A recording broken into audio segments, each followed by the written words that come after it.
English दोनों में translate करके बताऊंगा ताकि किसी को कोई प्रॉब्लम ही नहीं। मुझे बहुत सारे मैसेजेस आते हैं व्हाट्सएप पर पेरेंट्स लोगों का कि सर थोड़ा हिंदी में भी बोला कीजिए, तो हम तो हिंदी बोलते ही हैं ज़्यादातर। अब इंग्लिश मीडियम स्कूल है तो इंग्लिश को इंग्लिश नहीं बोला जाएगा, बताओ।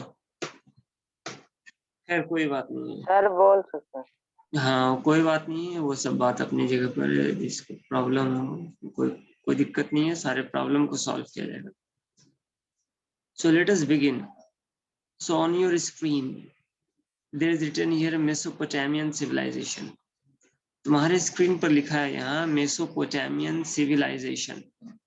मेसोपोटामियन सिविलाइजेशन हिस्ट्री में बहुत ही इंपॉर्टेंट रहा है। इसको हम लोग पढ़ते हैं और समझते हैं। ये इसका टाइम है, ये इसका टाइम पीरियड है। ये टाइम पीरियड अभी समझ में नहीं आएगा, अभी हम लोग पढ़ते हैं फिर समझते हैं। माइलस्टोन्स मतलब इस चैप्टर को पढ़ने के बाद क्या क्या तुम्हारे समझ में आएगा। इस चैप्टर को पढ़ने के बाद सिर्फ 4 पॉइंट्स तुम लोग समझोगे अच्छी तरह से, deeply. In this chapter you will learn about, first point is written that the location and extent of the Mesopotamian civilization.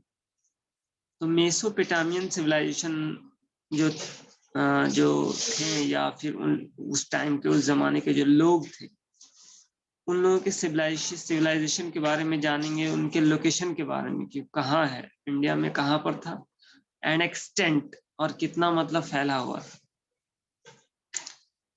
Second point है the characteristics of this civilization. Characteristics of this civilization मतलब ये जो civilisation है Mesopotamian, इसकी खासियत क्या थी, इसकी खासियत, इसकी गुण क्या थी। द कॉन्ट्रीब्यूशन ऑफ द मेसोपोटामियंस, और मेसोपोटामियंस का कॉन्ट्रीब्यूशन क्या रहा है इंडिया के लिए या वर्ल्ड के लिए या अपने सोसाइटी के लिए। मतलब वो लोग क्या सिखा करके गए हैं अपने जनरेशन को, नेक्स्ट जनरेशन को क्या कंट्रीब्यूट करके गए। The decline of the Mesopotamian civilization, फिर हम लोग पढ़ेंगे डिक्लाइन, मतलब मेसोपोटामियन सिविलाइजेशन खत्म कैसे हुआ, डिक्लाइन कब हो गया। तो हम लोग इसको पढ़ेंगे और समझेंगे। ये 4 पॉइंट बहुत ही ज्यादा इंपॉर्टेंट है। अब यहाँ कुछ क्वेश्चंस लिखा है, एक पिक्चर है, what is this, what kind of structure is this, what was the purpose of such a structure, and what does the design say about the builder. अब यहाँ एक पिक्चर दिया गया है मेसोपोटामियन सिविलाइजेशन का, एक घर का नक्शा है। अब इसमें लिखा है 4 क्वेश्चन कि ये क्या है, what kind of structure is this, ये किस तरह का स्ट्रक्चर है, what was the purpose of such a structure, इस तरह का स्ट्रक्चर, इस तरह का संरचना बनाने का मकसद क्या है, मतलब क्या है। What does the design say about the builder, और इस तरह के डिजाइन से बिल्डर के बारे में क्या पता चलता है, मतलब उसको बनाने वाले कि ऐसा क्यों बनाया है। अब ये सारे सवाल का जवाब हम लोग इस चैप्टर 1 में पढ़ेंगे। बहुत ही इंटरेस्टिंग चैप्टर, बहुत ही अच्छा चैप्टर। पढ़ोगे समझोगे तो नॉलेज बढ़ेगा। ठीक है, तो आगे बढ़े। Yes sir. ठीक है, तो उतना सा वो समझ लो, थोड़ा सा वो ट्रेलर था, ये अभी फुल पिक्चर अभी शुरू हो रहा है यहाँ से। The beginning of the Metal Age was marked by large settlements at many places, which gradually evolved into large civilization. इसका क्या मतलब हुआ, इसका मतलब ये हुआ कि जब मेटल एज शुरुआत हो रहा था, मेटल एज में लोग सेटलमेंट हो रहे थे, मतलब एक जगह घर मकान बना के रहना शुरू कर रहे थे। मेटल एज के पहले क्या था, जीवन घुमक्कड़ था, वो लोग सब इधर उधर, आदि मानव, अर्ली मैन, वो लोग इधर उधर घूमते रहते। लेकिन जब मेटल एज आ गया तो the beginning of the metal age का शुरुआत ही was marked by a large settlement at many places. तो मेटल एज का शुरुआत ही, मेटल एज मतलब जब से लोगों ने मेटल यूज करना शुरू किया, जैसे लोहा, तांबा, कॉपर, ब्रॉन्ज वगैरह वगैरह। तो ये सब लोहे का चीज जब लोगों ने इस्तेमाल करना शुरू किया तो उसे मेटल एज कहते हैं। तो इस मेटल एज में लोगों ने सेटलमेंट्स करना शुरू कर दिया, एक जगह घर बना करके रहना शुरू कर दिया। तो इसी तरह से एक लार्ज सिविलाइजेशन, मतलब एक बड़ा सा सिविलाइजेशन बन गया, मतलब एक बड़ी सी सोसाइटी, मोहल्ला, गांव, शहर। These ancient civilizations which arose during the Bronze Age include the Mesopotamian civilization, the Egyptian civilization or the Egyptian civilization, the Harappan civilization, the Chinese civilization. The great civilizations developed on the banks of rivers because of several reasons. तो the ancient civilizations, तो पुराने जो civilizations थे, society थी, जो उस वक्त बनना शुरू हुआ, which arose during the Bronze Age, जो ब्रॉन्ज एज में, मतलब जब से ब्रॉन्ज कहा जाता है कांसे को, वो भी एक तरह का मेटल होता है। तुम लोगों ने अगर कभी देखा होगा तो ठीक है, वरना ब्रॉन्ज होता कैसा है वो बोलोगे तो अभी हम दिखा देंगे पिक्चर कि ब्रॉन्ज होता क्या है। दिखा दें? Yes sir. तो लो, ब्रॉन्ज का पिक्चर हम निकालते हैं गूगल से, पिक्चर ऑफ ब्रॉन्ज, ताकि समझ पाओ अच्छी तरह से। Picture of bronze,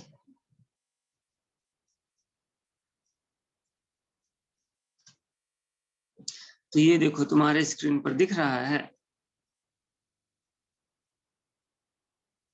no sir. नहीं दिख रहा? No sir. अच्छा रुक जाओ।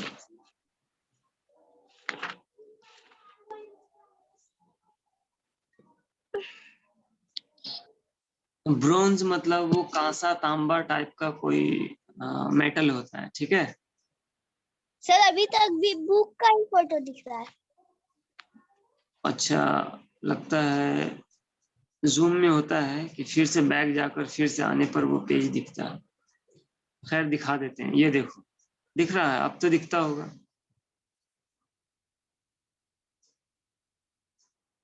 अब Yes, तो दिख sir. रहा होगा।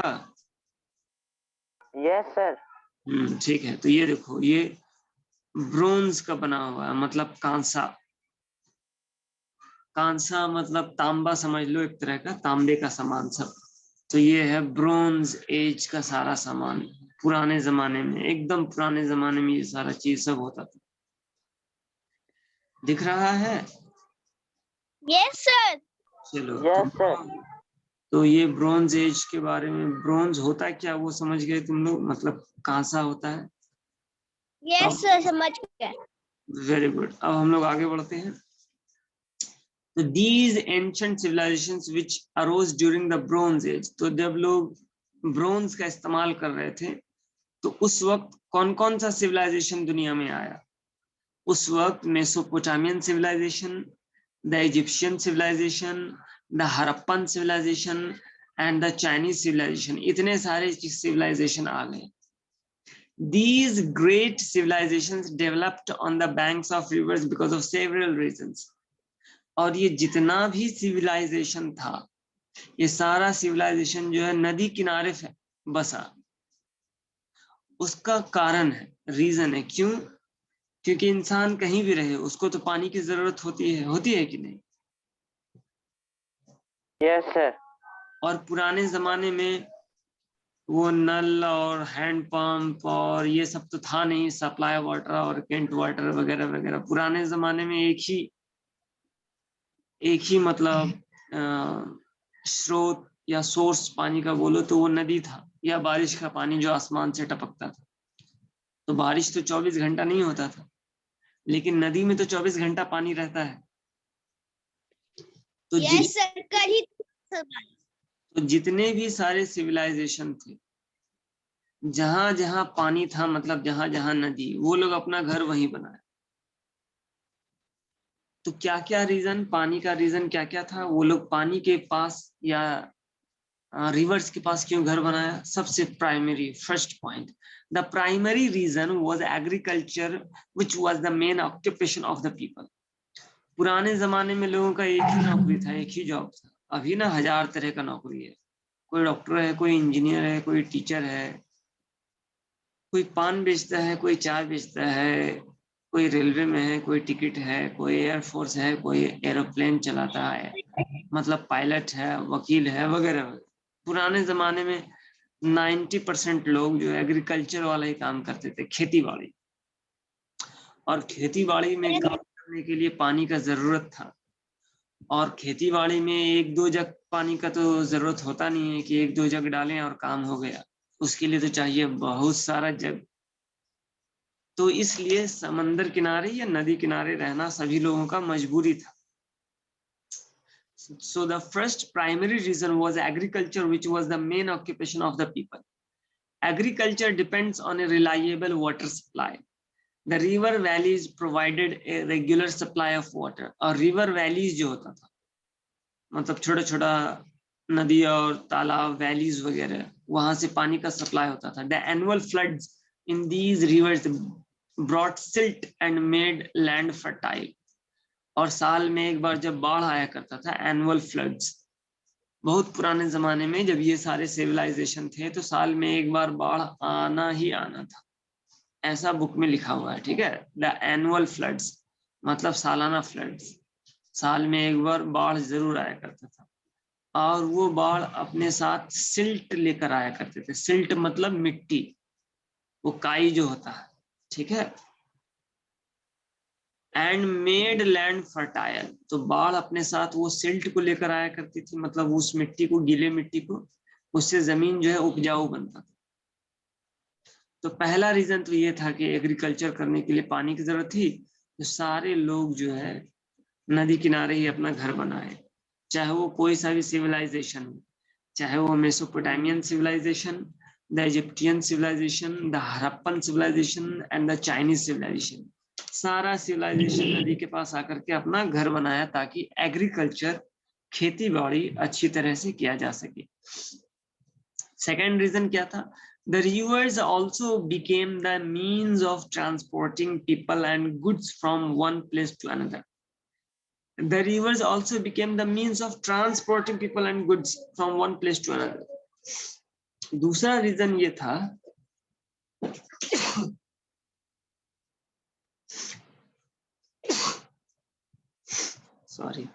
दूसरा रीजन ये था कि लोग नदी के रास्ते से एक से दूसरे जगह जाया करते थे, ट्रांसपोर्ट किया करते थे, मतलब एक सामान दूसरे जगह पहुंचाया करते थे. गुड्स मतलब सामान,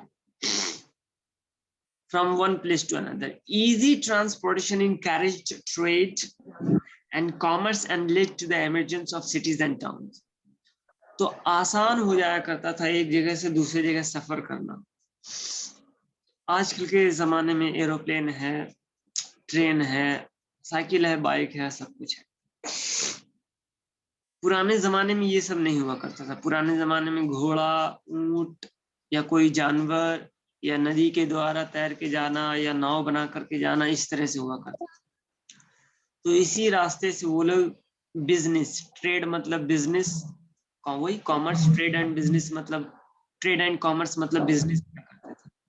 और इसी के वजह से शहर और सिटीज एंड टाउन्स, मतलब जितने सारे बड़े बड़े शहर थे वो सब बस गए. तो बोलो, इतना सा पैराग्राफ समझने में प्रॉब्लम किसी को? No sir. No sir. चलो अब हम लोग आगे बढ़ते हैं. देखो, इतने अच्छे से समझा रहे हैं कि question answer fill in the blanks खुद ब खुद हो जाएगा. ना ही पढ़ना पड़ेगा, ना ही रटना पड़ेगा, ना ही याद करना पड़ेगा. अब हम लोग पढ़ते हैं मेसोपोटामियन सिविलाइजेशन के बारे में. Mesopotamia is a Greek word which means the land between rivers. देखो, मेसोपोटामिया का पहले मीनिंग जान लो. मेसोपोटामिया का मतलब क्या है? मेसोपोटामिया एक ग्रीक वर्ड है. ठीक है, ग्रीक एक देश है जिसको यूनान बोलते हैं हिंदी में. तो वहां से लिया गया ये एक वर्ड है मेसोपोटामिया, क्योंकि मेसोपोटामिया सिविलाइजेशन जो थी तो वो ग्रीक के लोगों द्वारा ही बसाया गया था, इसलिए ये वर्ड ग्रीक से लिया गया. अब मेसोपोटामिया का मतलब क्या है? मेसोपोटामिया का मतलब है the land between two reverse, मतलब वैसा जमीन जो दो नदी के बीच में है. मतलब मेसोपोटामियन सिविलाइजेशन जो रहा था वो अपने अगल बगल दोनों तरफ नदी के बीच में रहा था, इसलिए जगह का नाम ही पड़ गया और उन लोगों के सिविलाइजेशन का नाम ही पड़ गया Mesopotamia. Means the land between two reverse, the land between reverse. Okay, मतलब जमीन नदियों के बीच में। अब ये बहुत ही इंपॉर्टेंट लाइन है, इसको हमेशा के लिए याद रखो। हो सकता कौन बनेगा करोड़पति में ये क्वेश्चन पूछ लिया जाए और वहां तक पहुंच गए तो करोड़पति भी बन सकते हैं क्या? Yes, sir. Yes, sir. अब हम लोग आते हैं पेज नंबर 2 पर। 2. पेज नंबर 2 पर आते हैं। यस, ये हर्षिता का कमाल है, जो हर्षिता ने इतना अच्छा पिक्चर भेजा, जो हम लोग साफ साफ पढ़ पा रहे हैं, वरना कितने बच्चे पिक्चर अच्छा नहीं भेज पाते। हर्षिता क्लास में आई है या नहीं? Entered in the class? No, sir. Yes, sir. ओ है तो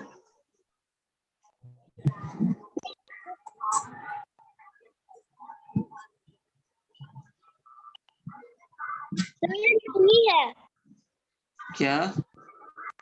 वो नहीं है।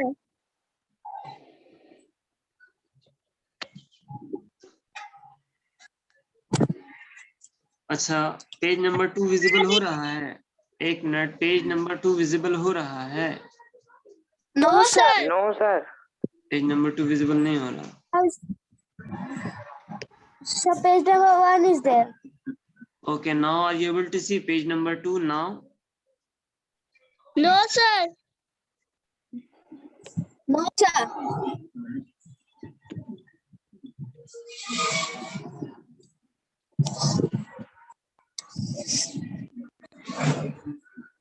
Now are you able to see? Let me know. Yes, sir. Yes, Okay. sir. Now continue this page. अब इस पेज को कंटिन्यू करते हैं। The Mesopotamian civilization was located between the rivers Tigris and Euphrates. Okay, इसको pronounce करना Euphrates. तो Mesopotamian civilisation जो था वो कहाँ था? Was located between the rivers Tigris and Euphrates. ये दो नदी का नाम है, ये उधर की नदी का नाम है, टिग्रिस एंड यूफ्रेट्स। ये उसके बीच में मॉडर्न इराक, जो अभी इराक का जगह पड़ता है। Around 5000 BCE, small settlements began to emerge in the fertile plains between these two rivers in southern Mesopotamia. तो 5000 BCE मतलब बिफोर क्राइस्ट, 5000 साल पहले, around 5000 BCE, small settlements began to emerge in the fertile plains between these two rivers in southern Mesopotamia. इस दो नदी के बीच में 5000 साल पहले ये मेसोपोटामिया सिविलाइजेशन का उद्भव हुआ, मतलब इमर्ज हुआ। These settlements gradually developed into the world's first civilization. अब these settlements gradually developed in the world's first civilization, और ये वर्ल्ड का फर्स्ट सिविलाइजेशन बन गया। Okay, popularly known as the Sumerian civilization, इसी को सुमेरियन सिविलाइजेशन कहते हैं। These settlements gradually developed in the world's first civilization and popularly known as Sumerian civilization.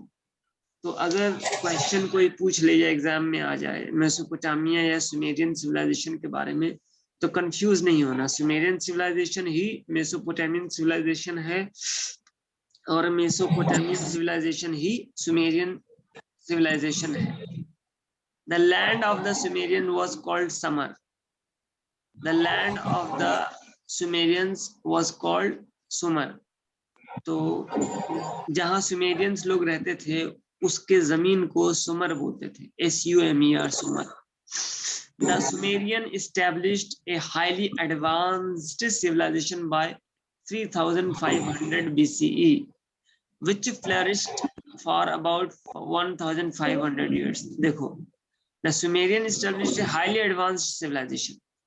तो जब सुमेरियन लोग आए, मतलब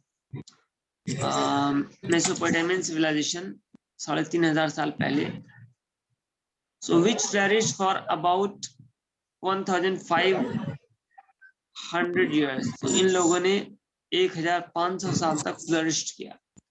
The Sumerian civilization was followed by the Babylonian and the Assyrian civilization. अब ये जो सुमेरियन सिविलाइजेशन थे, ये फॉलोड, मतलब ये लोग बेबीलोनियन और एसीरियन सिविलाइजेशंस के को फॉलो करते हुए आ रहे थे. Babylonia was located on the north eastern side of सुमर, while Assyria was situated on the highlands in the north. अब हम लोग पढ़ेंगे characteristics of Mesopotamian civilization. Mesopotamian civilization की खासियत क्या थी? ये लोगों का आखिर कोई खासियत, कोई गुण तो होगा. सोसाइटी, सबसे पहले हम लोग सोसाइटी के बारे में पढ़ेंगे कि सोसाइटी क्या था. The Mesopotamian society was divided into upper, middle and lower classes. Mesopotamian civilization में 3 क्लास थे. अपर क्लास मतलब एकदम वीआईपी लोग, मिडिल क्लास बीच में के लोग, और लोअर क्लास मतलब गरीब इंसान. तो मेसोपोटामियन सिविलाइजेशन में ये 3 क्लास था, upper class, middle class and lower class. The rulers and kings, their family members, priests and high officials belonged to the upper class of the society. तो उस जमाने के जो राजा, महाराजा और उनकी फैमिली, प्रीस्ट मतलब पादरी, ये लोग जितने भी थे ये सब अपर क्लास में काउंट किए जाते थे. Merchants, farmers and artisan belong to the middle class. और उस वक्त के बिजनेसमैन, किसान, कोई आर्टिस्ट, ये लोग मिडिल क्लास थे. Slave belong to the lowest class. और जो स्लेव थे मतलब नौकर चाकर, वो लोग थर्ड क्लास में थे. अब family was the basic unit of the Mesopotamian society. Family उस टाइम का बेसिक यूनिट था, मतलब सबको फैमिली था. The society was mainly patriarchal मतलब ज्यादातर मेल, पुरुष जो थे मेल, उनका ही हुक्म चलता था, लेडीज का हुक्म नहीं चलता था. जैसे अभी के टाइम में प्रधानमंत्री लेडीज भी है, जेंट्स भी है. जैसे हम लोगों के देश के प्रधानमंत्री मेल हैं, तो बांग्लादेश के प्रधानमंत्री फीमेल है. So with the father being the head of the family, और उस टाइम में फादर जो पिता होते थे वो फैमिली का हेड हुआ करता था. Women enjoyed some rights, they could engage in trade or hold property. लेकिन विमेन को, औरतों को कुछ अधिकार दिया गया था बिजनेस करने का और कुछ प्रॉपर्टी पर. Men however enjoyed more privileges than men. लेकिन फिर भी जितने मेन को मतलब पुरुष को जितना अधिकार हासिल था उतना विमेन को नहीं था. अब उस टाइम का सिटी स्टेट्स, शहर और राज्य कैसा था? Some of the Mesopotamian towns and cities included Ashur, Ur, Nineveh, Nimrud, Kish and Lagash. ये उस टाइम का नाम है. Some of the Mesopotamian towns and cities. उस मेसोपोटामियन के टाइम के जो टाउन्स एंड सिटीज, जो शहर हुआ करते थे, वो उस टाइम में इस तरह का नाम था. अशुर, फिर Ur, Nineveh, Nimrud, Kish and लगाश.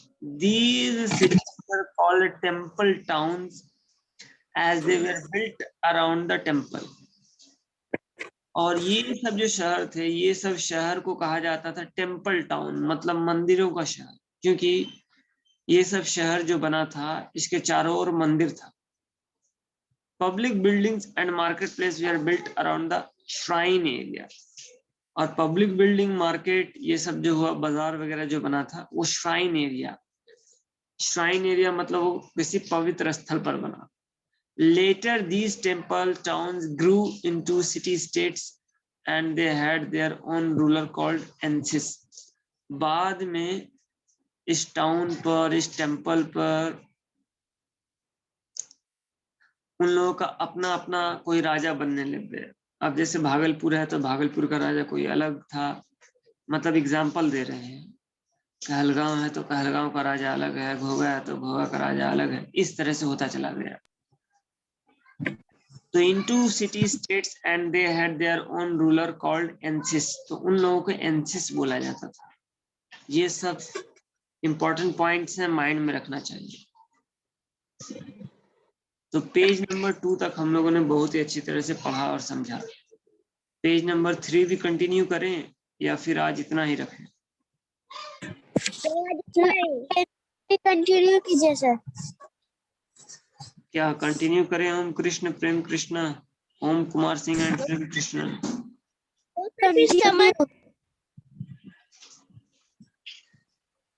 क्या बोल रहे हो? सर नो नो सर, फिर समझ कैसे पाएंगे सर? आज इतना ही? Yes sir. Yes, ज्यादा sir. पढ़ोगे तो दिमाग में नहीं हटेगा। सर हट जाएगा, कंटिन्यू कीजिए। वो तो इससे पूछ रहे हैं ओम से। लॉकडाउन का टाइम है, घर में बैठे हो, फिर भी समझ में नहीं, मतलब थोड़ा एक पेज ज्यादा पढ़ लोगे तो क्या होगा? पढ़ा दीजिए। चलो हम तो पढ़ाते ही, बस तुम्हारा दिल जानना चाह रहे थे। टाउन प्लानिंग, अच्छा उस टाइम का शहर कैसे बनता था? द मेसोपोटामियन सिटीज मोर और लेस। अच्छा पेज विजिबल हो रहा है ना, ये भी बताओ। No sir. क्या बात करते हैं, पेज विजिबल क्यों नहीं हो रहा तुम लोग? ये लगता है अब होना चाहिए, हो रहा है अब। Yes sir. नहीं, ये तो पेज नो नंबर 2 सर, आ गया। नंबर 2 लीजिए। अच्छा पेज नंबर 2 को बंद करते हैं।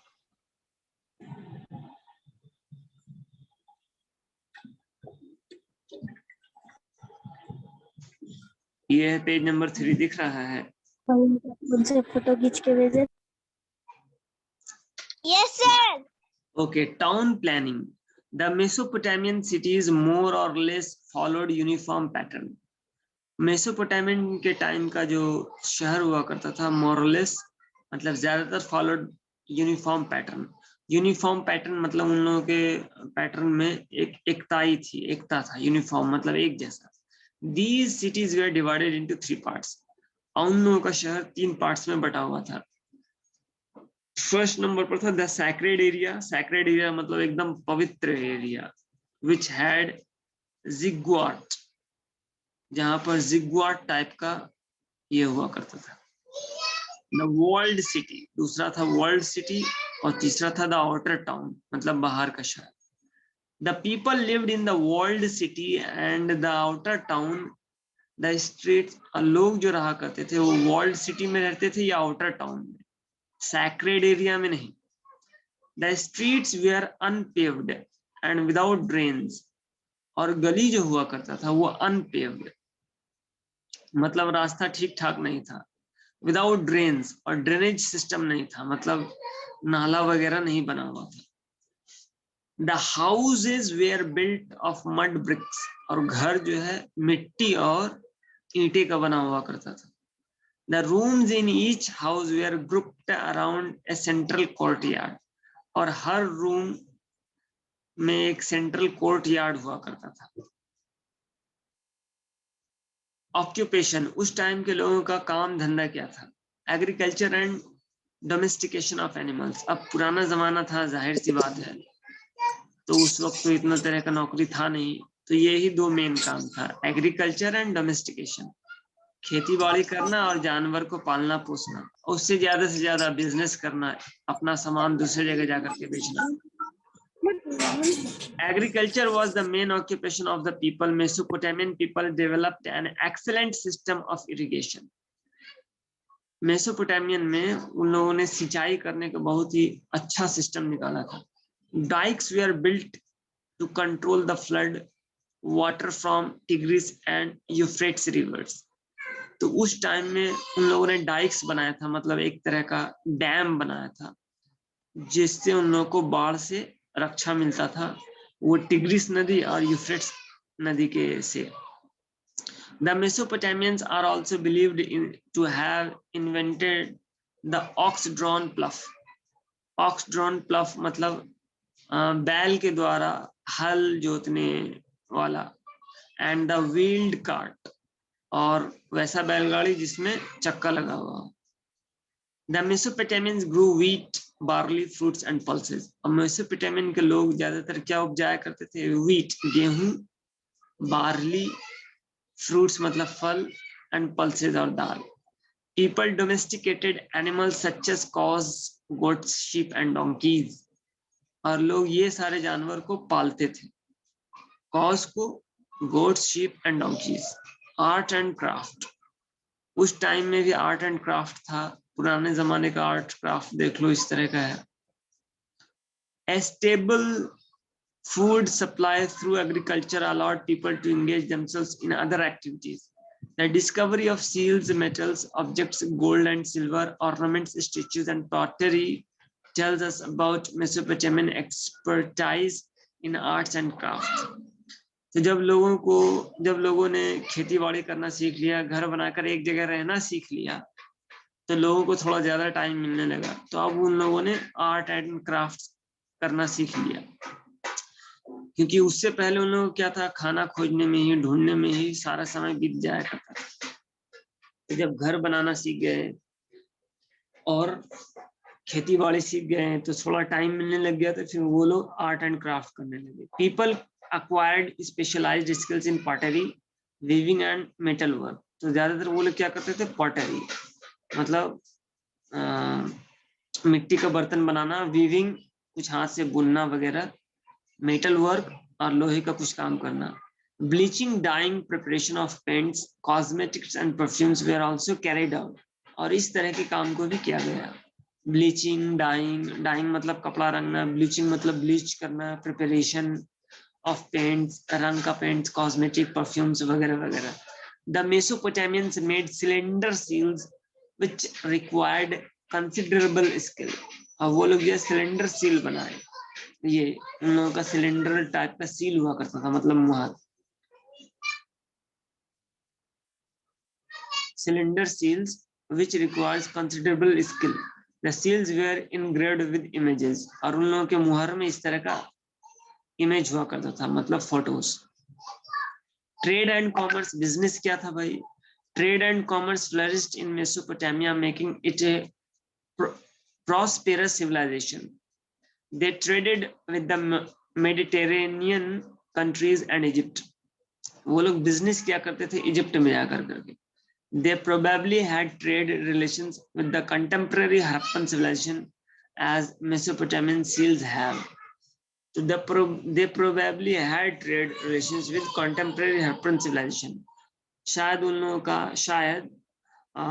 का बिजनेस जो हड़प्पन सिविलाइजेशन वाले लोगों के साथ भी था।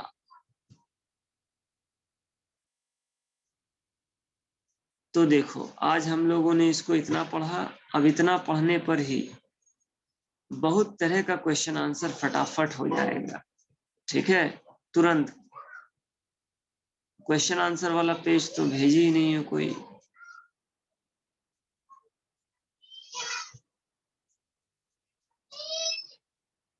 अच्छा, ये पेज नंबर 6 है, पेज नंबर 7 नहीं है। पेज नंबर 6 में फिल इन द ब्लैंक्स है, जो कि क्या हुआ, ये बहुत ही इजी है। अब हम लोग कल इस थ्योरी को खत्म करेंगे, इस स्टोरी को, फिर क्वेश्चन आंसर वगैरह पर सारी चीज पर आ जाए, ठीक है?